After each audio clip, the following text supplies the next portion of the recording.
Okay, we'll pick back up.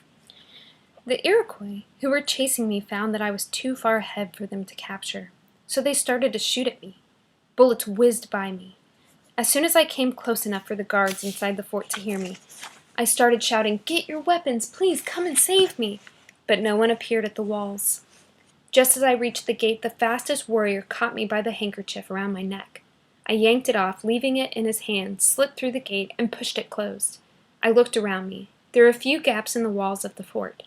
I started shouting at the others inside the fort, "Put posts across the gaps! Repair the walls!" I grabbed one of the posts myself and put it into place. When the others saw me carrying a post, they began to fix the walls themselves. So I went to find the guards. I found one hiding. Another was inside the room where the ammunition and powder was kept. He was holding a lighted fuse. "What are you doing?" I shouted. He answered, "It's hopeless. We should blow ourselves up so that the Iroquois can't capture us." "Miserable man," I screamed. "Give me that." He gave me the fuse. I could see that no one else would lead us, so I took off my bonnet, put on a hat, and grabbed a gun. I found my 2 little brothers, who were 12 and 10. "Come on," I said. "Let's fight to the death for our country." We loaded the cannons and shot them from the walls. The Iroquois were frightened by this and fell back a little. Inside the fort, women were crying. I ordered them to be shut up in an inside room so that our enemies would not know that we were frightened. The sun was setting. The sky was filling with clouds. Snow and ice had begun to fall. I knew that the enemy would attack again as soon as the night grew dark. All night we stood on the walls guarding the fort against the invaders. I took one corner. My 2 brothers took 2 more. The last corner was guarded by a man of 80 years old. For 8 days we held the fort against our enemy. Ooh, she's tough. Finally, French soldiers from a nearby settlement arrived and drove off the attackers. For her bravery, Marie Madeleine de Verchères became a French-Canadian heroine. Her statue still stands in Quebec today. William Penn's Holy Experiment. While the colonies in New France and New England fought for survival, a man named William Penn was working hard to build a different kind of colony. Penn wanted this new colony, Pennsylvania, to be a place of peace, brotherhood, and love, not a place of war. But the history of Pennsylvania was filled with trouble. The story of Pennsylvania began in 1660, when William Penn was just 16 and studying at the University of Oxford. The English had just decided to invite Charles II back to England. William's father, an officer in the English Navy, commanded the ship that brought Charles II back to England. In gratitude, Charles II made William's father an admiral and a knight.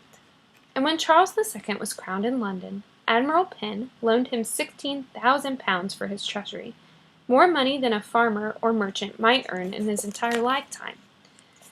Admiral Penn wanted William to have a position at the new royal court, perhaps as an ambassador or army officer. But in Oxford, William had started going to the meetings of a religious group called the Society of Friends of the Truth. The Friends were nicknamed Quakers because people whispered that they quaked or shook in the presence of God. Quakers refused to belong to the Church of England. Instead, they gathered together in plain meeting houses, where they sat and prayed quietly, waiting for God's words to come directly into their hearts. Quakers believed that every man and woman should be equal, so they refused to use the word you because in those days people used the word you when talking to superiors and the word thee when talking to equals. Quakers used thee when speaking to everyone. They wouldn't even take their hats off in the presence of the king.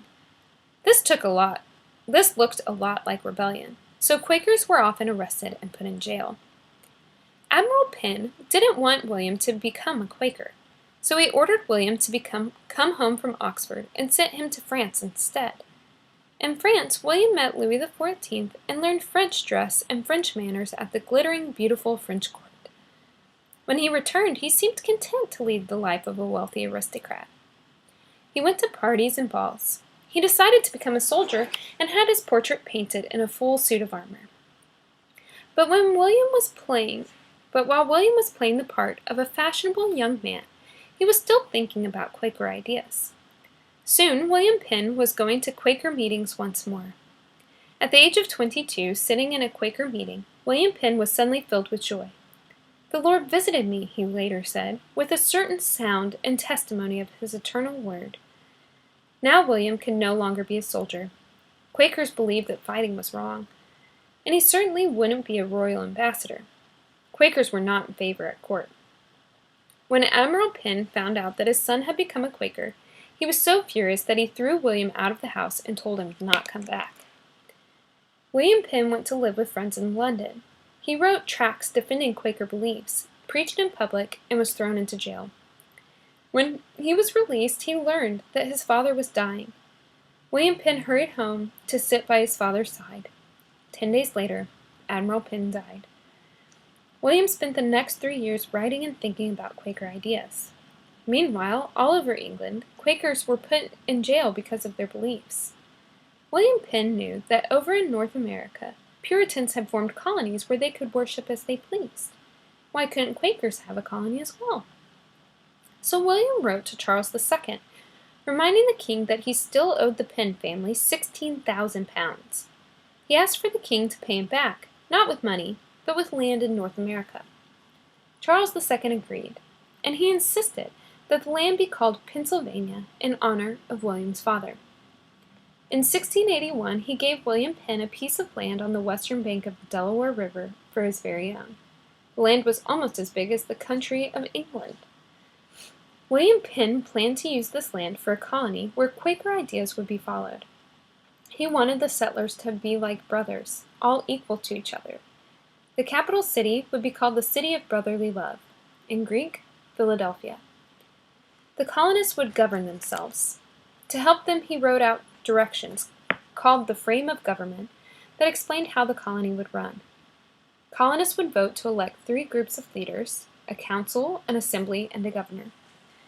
The council would make laws, the assembly would vote on whether or not the laws should be passed, and the governor would make sure that the laws were followed. That way, no one group of people would have all the power. Later, this frame of government would be a model for the American Constitution. William Penn didn't forget about the Native Americans either. He sent them a message promising to pay them for any land that the colonists used. In the directions for his new colony, he wrote, "No man shall by any ways or means, in word or deed, affront or wrong any Indian. The Indian shall have liberty to do all things that any of the colonists shall enjoy."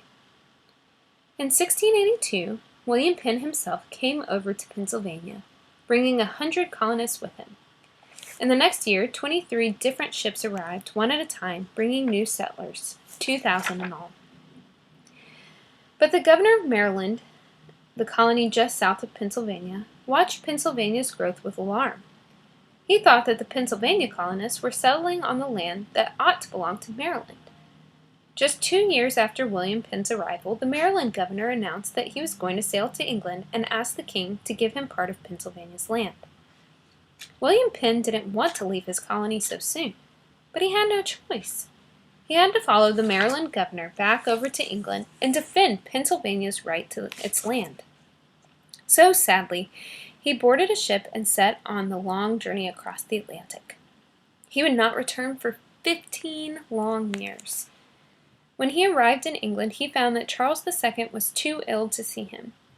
Not long after, Charles II died, without leaving a son behind him. His brother, James II, claimed the throne. But James II was Catholic. The people of England were horrified. Did this mean that England would become a Catholic country? And then something even more alarming happened. James II and his wife had a son.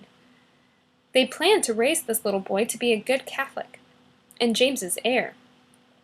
Now England might be facing a whole dynasty of Catholic kings. The English Protestants revolted. They sent a message to James's older daughter, Mary, who lived in Holland. Mary was a Protestant, and she had married a Dutch nobleman, William III of Orange. Both were Protestants. "Come to England and seize the throne," the English Protestants pleaded. "Be king and queen and deliver us from Catholic rule." William and Mary agreed to come.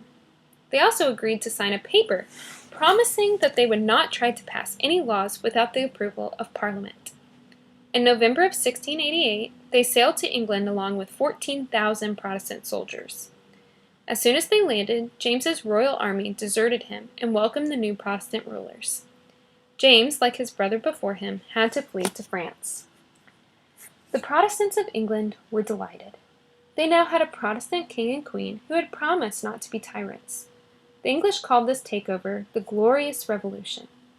Their new monarchs, Mary II and William III, would never try to seize power from Parliament. But the revolution wasn't so glorious for William Penn. He was arrested 3 times because he was suspected of loyalty to the king. Each time he was released, he tried to get a ship to take him back to Philadelphia, and failed. Finally, he was forced to go into hiding. He stayed in hiding for years and years. Finally, when fears of James II's return began to die down, William was able to come out of hiding and buy passage on a ship to North America.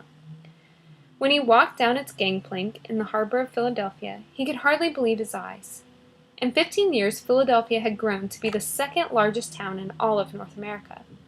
The city was filled with shops, tall brick houses, wide streets, and thousands of people. The holy experiment had succeeded. Today, a statue of William Penn stands on top of Philadelphia City Hall. The statue is 37 feet tall. For many years, no building in Philadelphia was allowed to be taller than the brim of the statue's hat, so that William Penn could always be the highest spot in the city that he planned.